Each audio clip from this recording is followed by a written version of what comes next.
Los próximos minutos los vamos a compartir vía telefónica con el economista Ernesto Talvi. Ernesto, buen día, gracias por atendernos.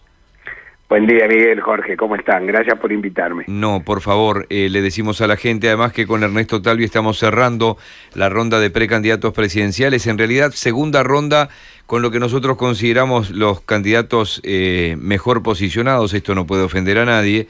La segunda ronda no se pudo completar con Luis Lacalle Pou y con el exintendente de Montevideo, Daniel Martínez, porque se nos comunicó que no tenían lugar en la agenda, que estaba la agenda completa. Lo tomamos, es de recibo, pero lo decimos públicamente, porque alguien puede decir, ¿por qué no estuvo tal de nuevo y por qué no estuvo tal de nuevo? Bueno, porque no tuvo agenda para venir. Cerramos ese paréntesis, Jorge. Bueno, antes que nada, la bienvenida, me saludabas y te saludo, te habla Jorge en este momento para reconocer las voces que a veces nos dicen que es parecido. Arranquemos con temas de estricta actualidad y aunque no es un tema político, lo es en tu caso porque tú fuiste uno de los primeros que participó de estos debates en Canal 4, lo hiciste con Andrade y ayer hubo otro debate. Entonces, amerita que te preguntemos dos cosas sobre el debate porque no hemos hablado contigo desde entonces. ¿Cómo evalúas tu debate y cómo evalúas el debate de ayer? Yo lo evalúo en un ciclo renovado de algo de una costumbre que no debió haberse perdido nunca, que demoró 25 años en volver a verse. De hecho, muchísima gente joven en su vida había visto un debate. Así que me quedé muy contento que después del debate que tuvimos con Óscar Andrade, que bueno, hizo historia, de la linda construyó democracia, que es lo más lindo, y además fue un debate entre caballeros, lo que demuestra que aún personas con visiones polares pueden tener un debate respetuoso y sin agravios. Y creo que el de ayer transcurrió en el mismo tenor, así que creo que tenemos mucho para alegrarnos por el vigor y la salud de la que goza nuestra democracia. Uh-huh. Y en la evaluación comparativa entre el debate de ustedes y el debate de ayer, ¿fue más debate el de ustedes? ¿Ayer fue más exposición de idea? ¿Cómo lo viste?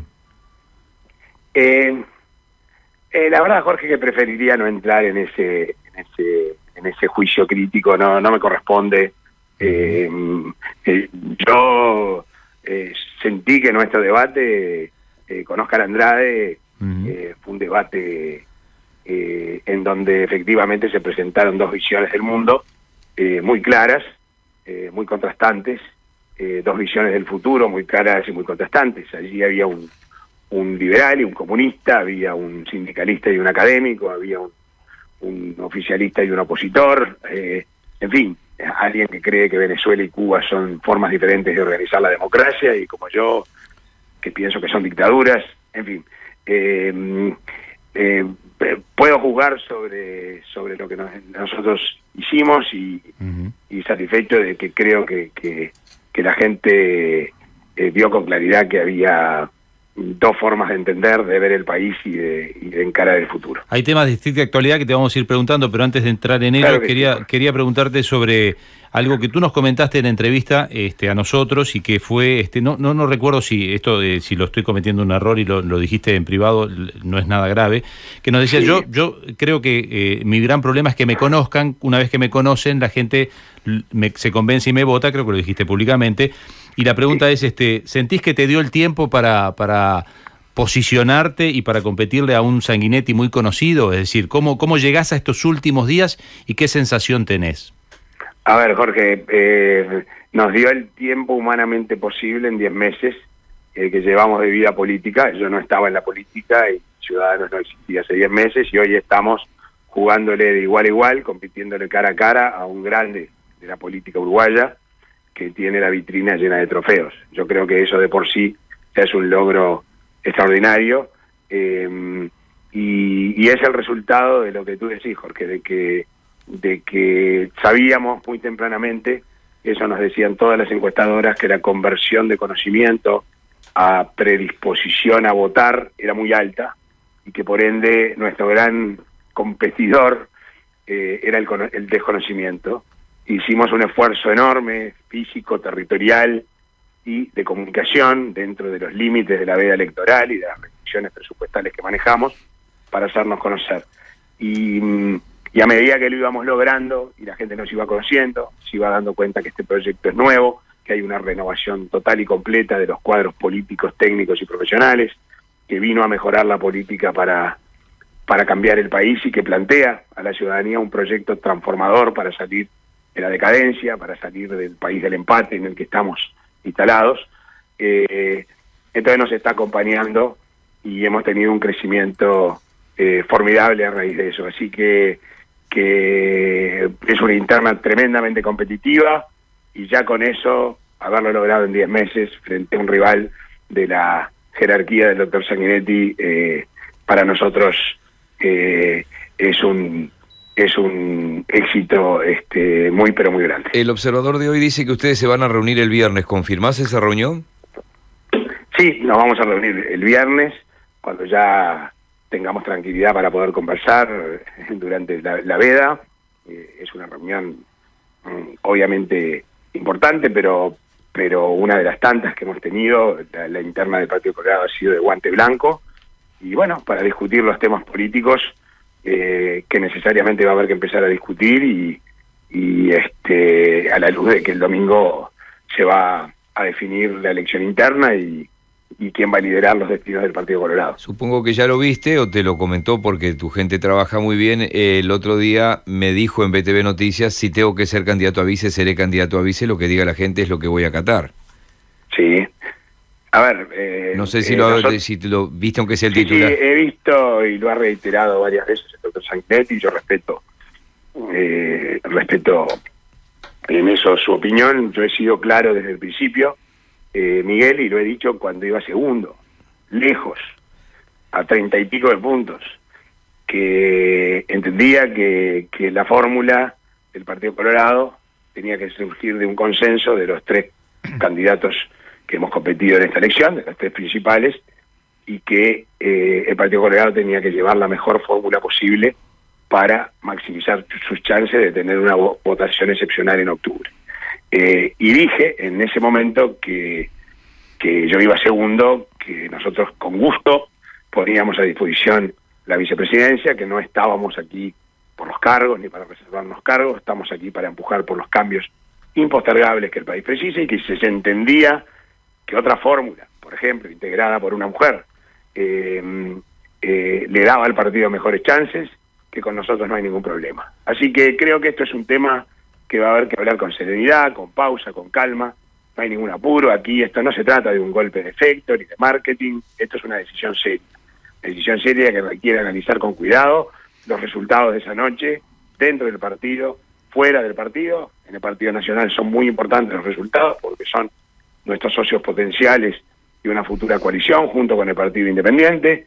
Tenemos que conversar entre todos para elaborar un programa común y ver qué vamos a priorizar dentro del programa. Tenemos que coordinar las acciones de los equipos técnicos, de los elencos políticos, en fin. Hay mucho trabajo que hacer y sobre esa base construir la fórmula que de vuelta le dé las mejores chances al Partido Colorado de llegar a octubre con posibilidades de votar muy bien, incluso no descarto de ir al balotaje. Hay varios temas de actualidad. Ayer tuvimos un paro general convocado por el PIT-CNT con un cumplimiento, depende a quién uno le lee, o muy exitoso, muy dispar. Bueno, eso es evaluable, pero ¿cuál es tu opinión con respecto al paro de ayer y además con las últimas conclusiones de la OIT y esa recomendación al gobierno uruguayo y las futuras reuniones que tendrán que darse? Hay una pautada para estos días y después una explicación en septiembre ante la OIT. Sí, nosotros respecto de las relaciones laborales en general, nuestra posición ha sido de que, si bien la negociación colectiva y los consejos de salarios son una herramienta que ha sido tradicional en el Uruguay, sí, que por momentos se descontinuó su uso, pero que tradicionalmente se ha usado, existen desde 1942 los consejos de salarios, y muchos países usan la negociación colectiva y funciona muy bien. La forma en que el Frente Amplio ha encarado este relacionamiento laboral es sobre la base del paradigma de la confrontación, sobre la base del paradigma de la lucha de clases, sobre la base de que el empresario es el explotador y el trabajador el explotado. Yo no digo que obviamente no haya casos en que eso ocurra, pero Lo normal en la vida es que uno establece relaciones cooperativas a nivel de la familia, a nivel de los amigos, a nivel del trabajo. Estamos todos en el mismo barco. Cuando se habla de productividad, por ejemplo, en esa lógica se entiende a la productividad como en fin, tratar de exprimir al trabajador para que la empresa gane más, cuando en realidad de lo que se trata es de hacer las cosas mejor, con menos trabajo, de manera tal que gana la empresa, gana el trabajador, ganamos todos. Entonces nosotros vamos a introducir cambios significativos en las relaciones laborales dentro de la negociación colectiva para promover relaciones cooperativas, acuerdos de productividad, de los cuales ya hay muy buenos ejemplos, aquí mismo en el Uruguay, por ejemplo, en la industria de la bebida, que Richard Reed ha promovido, que permita que se pueda medir objetivamente el rendimiento y que los trabajadores puedan compartir en la prosperidad de la empresa si ciertas metas se superan, y que, como eso requiere producir mucha información de la empresa, los trabajadores van a estar informados en tiempo real, es decir, cuáles son los tiempos de buenos resultados y cuáles son los tiempos de dificultades, y poder en ese sentido ir llevando el barco en conjunto para que, ¿no le para que haya cuesta, una relación cooperativa y de entendimiento? ¿no le cuesta mucho al empresario uruguayo mostrar los números? Bueno, porque si se basa en una relación de desconfianza y de lucha, entonces obviamente que mostrar números se vuelve difícil, pero como digo, hay varios ejemplos en que se ha logrado eso, los conocemos de primera mano, y han dado muy buenos resultados, y las experiencias que vemos en el mundo, en donde las relaciones laborales se organizan sobre la base de la cooperación y no del conflicto, esto ocurre, y es normal. Así que hay algunos ajustes que va a haber que hacerle a la negociación colectiva para que efectivamente este tipo de arreglos cooperativos se puedan dar, sean la regla, no la excepción, terminar con esta doctrina de la lucha de clases que le ha envenenado el alma a la República y ha creado una situación de conflicto latente, permanente, casi irrespirable, completamente el clima. Nos quedan 5 minutos porque queremos cumplir contigo con el horario, que tú tenés otra actividad, pero quiero preguntarte, ¿qué opinión tenés sobre el episodio de Moravito y los otros, o Moravito, como le digas, y los otros 3 reclusos que se fugaron? A uno ya lo recapturaron en el Salto, de Cárcel Central, que no se llama más Cárcel Central. ¿Qué pasó allí? ¿Qué mirada tenés sobre ese episodio? En fin, el sistema carcelario uruguayo, digo, esto es una perla más, donde claramente pasaron cosas aparentemente extrañas, las cámaras no funcionaban a la hora de la fuga, en fin, pero es una prueba más de que el sistema carcelario uruguayo es tierra de nadie, o sea, se escapa quien no se tiene que escapar. En las cárceles la tasa de homicidios es altísima. Es un lugar que está siendo, donde la gente está ahí recluida y el Estado las tiene bajo control y bajo su protección, y no tiene ni siquiera la capacidad de garantizar la vida. Desde allí se manejan operaciones mafiosas, operaciones de narcos, son escuelas del crimen donde las personas que entran salen peor de lo que entraron, conectados con redes criminales, más violentos. En fin, hay pequeñas islas en donde la cárcel tiene otra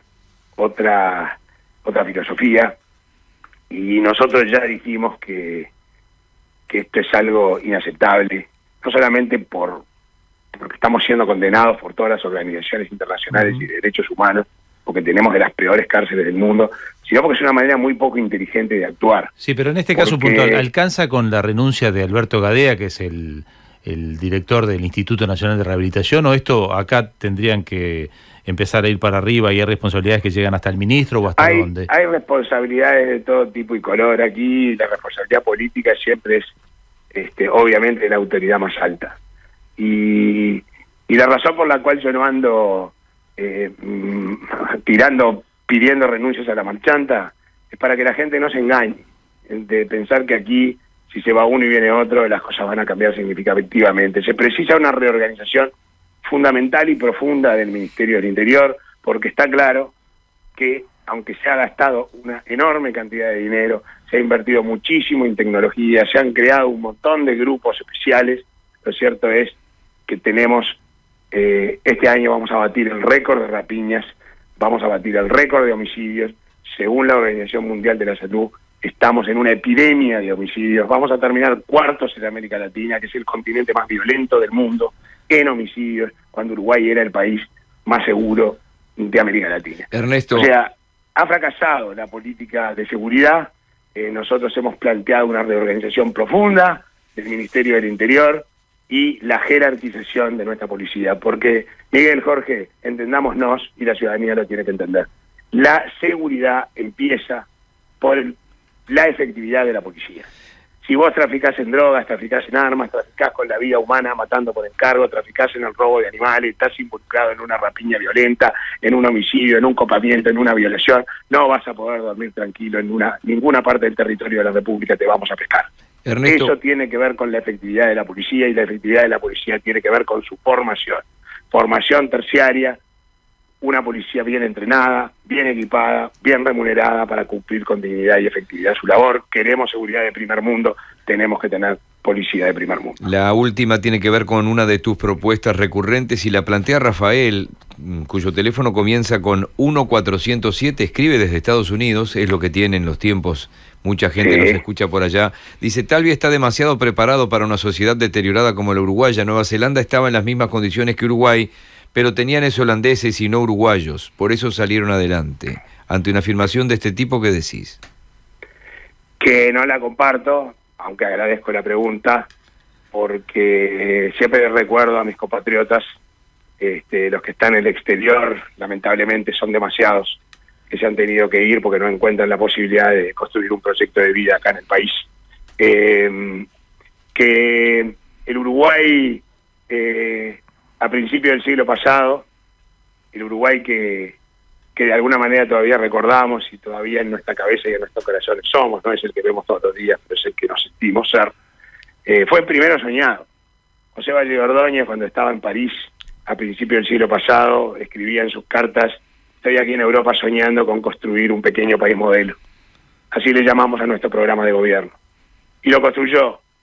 Fue el país al que llegó mi padre como inmigrante de la guerra, un país de primera de verdad, que evocaba consignas en aquel momento, como la Suiza de América, la tacita de plata, como el Uruguay no hay, que estaba entre las 20 economías más ricas del mundo, más precisamente en el puesto 17. Estábamos en la A de Europa, con Alemania, con Bélgica, con Francia. Un uruguayo ganaba más, 50% más que un español. En fin, eso se logró porque había un espíritu vanguardista, un espíritu transformador. Y nosotros queremos devolverle al país ese espíritu vanguardista, optimista, transformador, que cree en nuestras posibilidades, y para eso juntamos a 300 técnicos sin preguntarles a quién votaban ni de dónde venían, si tenían o no carnet de militancia. Simplemente trajimos a los mejores. Y en 9 meses, 35.000 hombres, 35.000 horas hombre-mujer después, elaboramos un programa excepcional, un pequeño país modelo con el que, si tenemos la chance de estar, y por eso le pedimos a la gente que nos dé ahora, el 30 de junio, la chance de estar en octubre para empujar, para construir y dejarle a nuestros hijos ese pequeño país modelo que todavía somos en nuestras mentes y corazones.